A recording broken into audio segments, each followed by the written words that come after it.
Sejam muito bem-vindos, meus caros, e depois da cerimónia de abertura da Catedral de Notre-Dame, começou a correr por aí a notícia de que Donald Trump queria sair da NATO e que, aliás, ameaçava os membros que iria sair da NATO. No entanto, ninguém vos explicou porquê, e eu acho que era importante ter em conta que Donald Trump não fez propriamente uma ameaça. Aliás, quando a jornalista fez a pergunta diretamente a Donald Trump se ele queria ou não sair da NATO, ele diz que não queria sair da NATO, que não fazia intenção, que queria mesmo ficar. No entanto, queria que os aliados pagassem também a sua parte de defesa a nível militar, que acho que é o adequado, até porque nós em Portugal, por exemplo, nem sequer chegamos a pagar 2% do PIB, e a mim não me faz sentido, enquanto português, que os norte-americanos estejam a pagar pela minha defesa, e quase com um tom paternalista em que basicamente eles têm que pagar a minha defesa, mas nós preferimos, digamos assim, investir no Estado Social, no Serviço Nacional de Saúde e tudo mais, quando na verdade não é bem uma preferência. Nós temos a oportunidade e o privilégio de definir essas despesas nessa magnitude,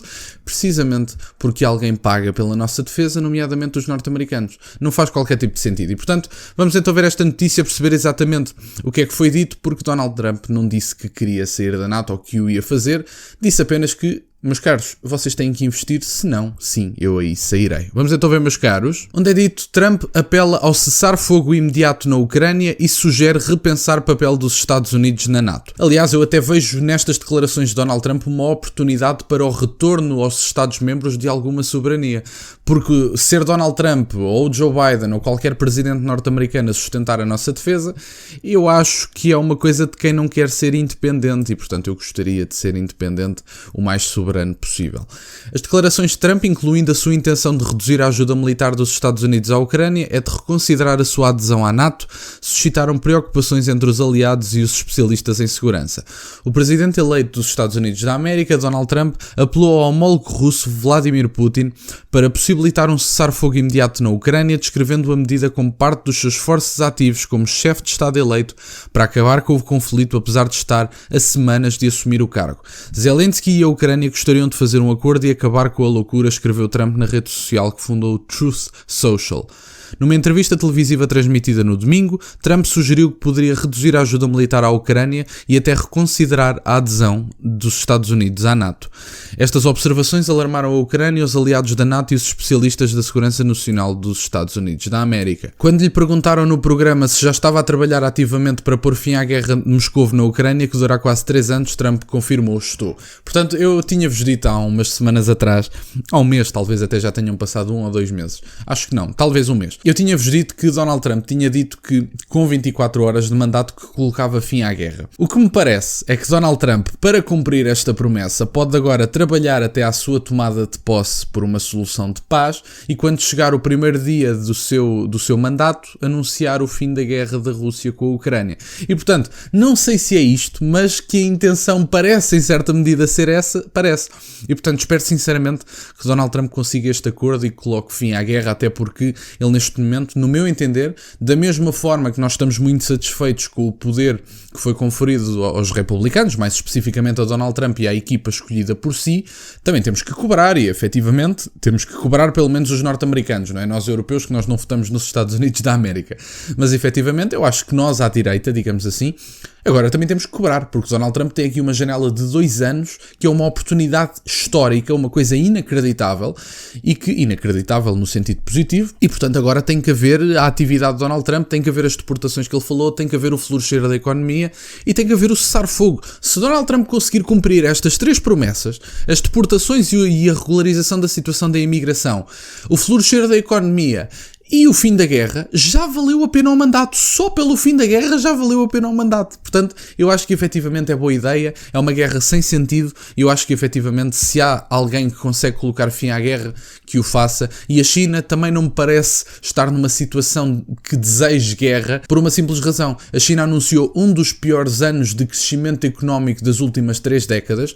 A China tem uma crise demográfica de complicada gestão, e apesar de haver especialistas que dizem que, como como a economia chinesa é mais centralizada no governo, provavelmente estamos a assistir, provavelmente ou hipoteticamente poderemos estar a assistir a uma mudança planeada pelo governo chinês, pelo Partido Comunista Chinês, e depois podemos estar a ver aqui um crescimento mais pobre na economia. No entanto, é uma coisa transitória que vai acabar por florescer. Eu acho difícil, acho que estamos a falar de um perder de fôlego da China e efetivamente tem uma crise demográfica que, independentemente da direção que o Partido Comunista Chinês queira dar à economia, independentemente disso, é uma crise complicada de gerir e efetivamente a China começa a ter um país mais envelhecido, começa neste momento a pagar a fatura daquela lei de só ter um filho e, portanto, isso pode ser efetivamente complicado. No entanto, recusou-se a revelar se já tinha falado com Putin desde a vitória eleitoral de novembro, afirmando apenas não quer dizer nada sobre este tema, pois não quer fazer nada que possa impedir a negociação. A proposta de Trump, partilhada após as reuniões com o presidente francês Emmanuel Macron e o homólogo ucraniano, Volodymyr Zelensky em Paris, apela ao fim imediato das hostilidades e ao início das negociações. Deve haver um cessar-fogo imediato e as negociações devem começar. Escreveu nas redes sociais acrescentando: conheço bem Vladimir Putin, chegou a altura dele agir, a China pode ajudar, o mundo está à espera. Eu acredito que sim, eu acredito que uma solução de paz também será feita não só por causa do tamanho e da potência que a China tem, mas também pela falta de interesse que a China tem numa guerra com o Ocidente, por uma simples razão. A China depende economicamente também das exportações que faz para o Ocidente e, portanto, pode haver alguma complicação nesse interesse. Parece-me neste momento que a China tem 3 razões para não querer uma guerra direta com o Ocidente ou indireta apoiando a Rússia, etc. Razão número 1, que é muito simples, crise demográfica e, no meu entender, é a principal. A China, por causa da política de filho único, está a acabar por pagar as favas neste momento, apesar de eu perceber que a população chinesa não tem os mesmos problemas, ou melhor, não tinha anteriormente de natalidade que tem em Portugal ou que tem em outros países no Ocidente. Portanto, não tinha, mas a política de filho único neste momento está a trazer alguns problemas. Um pobre crescimento económico, que foi o pior ano nas últimas 3 décadas, e isso é significativo. Há especialistas que dizem, como eu já tinha dito, que o Partido Comunista Chinês pode estar a redirecionar a direção da economia chinesa. E em terceiro lugar, obviamente, porque a China não quer uma guerra com um dos seus principais clientes, que são os vários países do Ocidente. E, portanto, a China tem um alto grau de exportações para o Ocidente e, portanto, estas 3 razões são as razões pelas quais me parece que o povo chinês não quer uma guerra. O povo chinês, não digo, mas pelo menos o Partido Comunista Chinês. O povo chinês, os povos, de um ponto de vista geral, raramente querem uma guerra, a não ser que seja em autodefesa e, portanto, acho que dificilmente algum povo quer uma guerra. E, portanto, acho que é um bocadinho por aqui. Donald Trump não disse que ia sair da NATO, não disse nada disso. Disse que, bom, eu não faço ideia nenhuma de sair da NATO, eu quero ficar na NATO.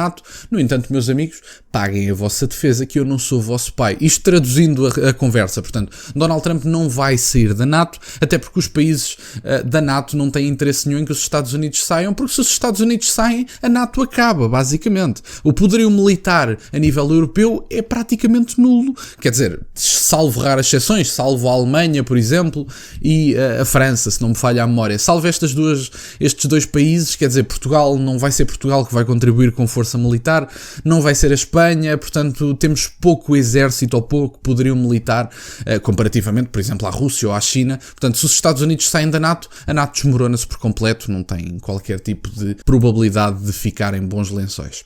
Obrigado, meus caros, por estarem desse lado. Peço-vos só que deixem o gosto neste vídeo e que subscrevam o canal. Já chegámos aos 5.000 subscritores. Muito obrigado, meus caros. Tem as minhas redes sociais e o MBA na descrição, para o caso de quererem fazer alguma doação. E nunca se esqueçam, meus caros, questionem tudo.